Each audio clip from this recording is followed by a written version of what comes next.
Salut à tous, bienvenue pour ce Hit Story enregistré à la coopérative de Mai pour la deuxième partie du festival Europavox. Mon invité du jour est issu de la scène prolifique belge. Si vous ne le connaissez pas, vous allez découvrir un univers génial, riche, coloré et délicat. Je suis heureux d'avoir à mes côtés donc Yvan pour le groupe Yellow Straps. Salut, merci de me recevoir. Avec grand plaisir. Alors j'ai choisi pour ce Hit Story le morceau de 2020 Takeover, car je l'aime beaucoup. Qu'est-ce que représente cette chanson pour toi? En fait, Takeover, je l'ai écrite après quelques petites complications, on va dire, au niveau d'une relation que j'avais. J'avais aussi pas mal de retours avec des potes qui étaient dans cette même situation. Et c'est ce truc un peu de vouloir un peu trop prendre en prise sur l'autre, à tel point que ça devient un peu maladif et un peu malsain, on va dire, quand c'est poussé à son paroxysme.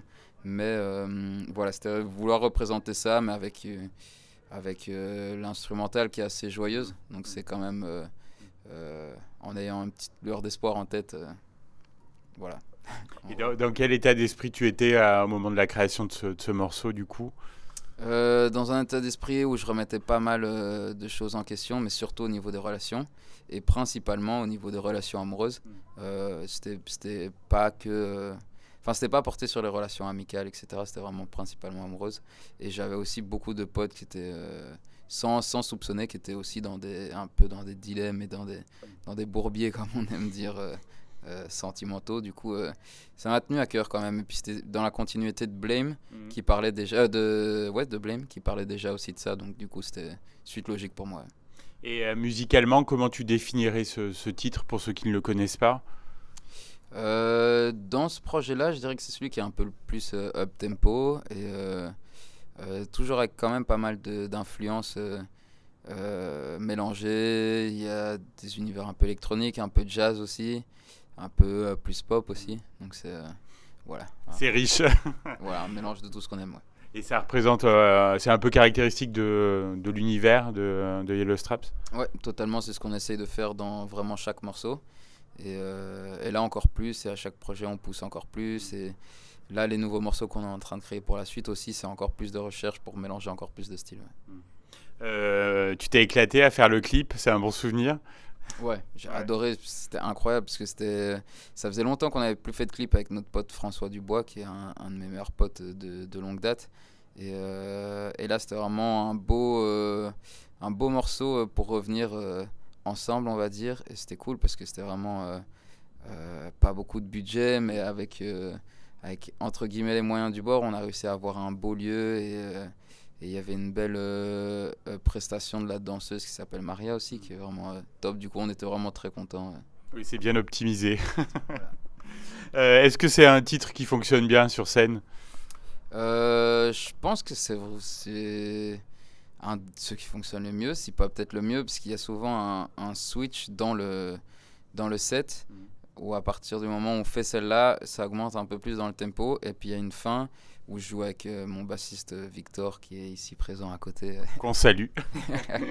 Il y a une fin qui est beaucoup plus acoustique, où c'est vraiment juste basse-voix, et là où il y a beaucoup plus d'émotion. Ouais, c'est vraiment un morceau important dans le set. Ouais. C'était une évidence que ce soit un single à l'époque. C'était un peu difficile à dire parce qu'il y a souvent des morceaux on se dit genre celui-là c'est sûr ça va être un single tout, mais en tout cas c'était celui c'est vrai que dans le projet c'était celui qui avait plus une portée single. Ouais. Alors quel a été ton parcours avant donc la sortie de ce titre et puis de l'EP Gold Race? En fait de base moi je suis graphiste. Ah oui, Voilà. ouais. Et puis la musique ça a toujours été une passion, un hobby de côté. Et puis au fur et à mesure, on a vraiment voulu pousser ça. À partir de 2019, là, on a voulu plus professionnaliser ça. Et c'est à partir de là qu'on s'est aussi beaucoup plus associé avec des musiciens en studio qui nous ont accompagnés sur scène aussi. Et vraiment pouvoir pousser le projet de plus en plus. Ouais.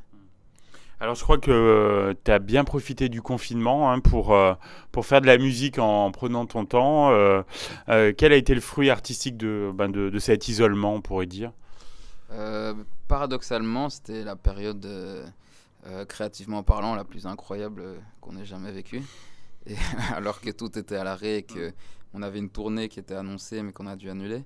Mais on a réussi à à vraiment faire juste ce qu'on aimait, c'est-à-dire faire de la musique sans prendre de tête, sans se dire ok on va sortir un projet tel ou tel. Le but c'était juste de faire un maximum de morceaux, de musique et avec des artistes un peu partout dans le monde, en collaboration à distance du coup, avec écran interposé. Mais tout se fait bien en fait. Ouais, et puis Oui. voilà, et même nous on était surpris, on s'était mis un petit challenge de faire des morceaux en 24 heures, et on était surpris qu'on pouvait avoir un résultat assez rapidement, sans trop se prendre la tête et sans trop se projeter. On se disait, on trouvait une loupe de percussion, on se disait ok c'est la bonne, une loupe de mélodie, ok c'est la bonne, et on avançait directement sans se prendre la tête. Comment tu vis les louanges qu'on fait sur ton travail, voilà, sur les performances du groupe vous êtes quand même unanimement reconnu, hein, à la fois par les critiques, mais aussi par le public. C'est toujours. Moi, je suis pas très bon face aux compliments, mais évidemment, ça fait énormément plaisir. Et puis, c'est pour ça qu'on fait ça. Nous, on dit. J'aime bien dire qu'on est comment dire, des fervents donneurs et receveurs de love. Et on aime bien tout ce qui est partage. C'est pour ça qu'on a commencé, je pense, aussi la musique. Et donc, du coup, c'est vrai qu'avoir des retours aussi beaux, ça donne envie de pousser encore plus. Et encore plus, et encore plus. Est-ce que tu es proche des autres talents de la scène belge? On pense à Roméo Elvis, Angèle, Damso. Ce qui est cool, c'est que en fait, on se connaissait déjà avec beaucoup d'entre eux. Déjà même avant de commencer la musique. Roméo, j'étais à l'école avec lui Ah oui. quand on avait 14 ans. Et puis du coup, après aussi à Bruxelles, c'est assez petit, tu rencontres facilement des gens. Et tout le monde est hyper accueillant. Et tu fais vite des connexions.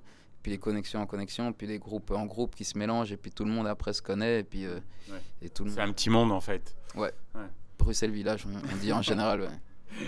Heureux d'être là donc à Clermont-Ferrand dans le cadre du festival Europavox. Qu'est-ce que ça représente pour toi, pour le groupe? C'est trop cool parce que déjà c'est bon signe de reprise, on peut enfin refaire des concerts et dans des bonnes conditions. Et moi c'était une grande première. Victor a déjà fait en 2019 justement avec Roméo. C'était un grand moment, on s'en souvient. Ouais, ça fait toujours du bien et moi j'adore découvrir d'autres endroits, découvrir d'autres univers, d'autres gens, avoir aussi des nouveaux retours et ça permet d'avancer, d'évoluer. Ouais. Quels sont les projets de Yellow Straps dans les prochaines semaines? Là, justement, on est en train de travailler sur la première très grosse étape, c'est-à-dire le tout premier album. Ah, chouette. Voilà. Pour l'instant, ça a été que des EP. Là, on s'est dit que c'était le moment de faire le grand saut. Et donc, du coup, ce sera une sortie prévue 2022. On n'a pas encore de date exacte. Mais voilà, on bosse sur le tout premier album. Là. Eh ben, merci beaucoup, Yvan. On va suivre avec attention donc l'évolution musicale de Yellow Straps et puis on va écouter tout de suite Take Over. Là, j'espère que ça va permettre à un grand nombre de personnes de découvrir votre univers. Merci beaucoup. Merci à toi. Merci.